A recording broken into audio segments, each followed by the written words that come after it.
ang may birthday, siya ang bida sa handaan. Ganyan usually, di ba? Pero ang magpipinsan sa Chaong Quezon, iba.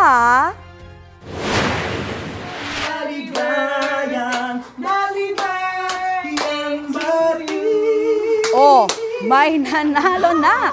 Yan ang makulit na video ng cousins na kumanta ng birthday song pero nauwi sa pagalingan. Ang isa kasi sa kanila, bukod sa iba ang lyrics, may matching kulot pa. Kwento ng uploader, ang pinsan nilang mala songbird, ganun daw lagi ang atake sa birthday song. Hindi na raw sila na-surprise at all is well pa rin. Ang TikTok video na yan may 600,000 views na. Kaya certified trending!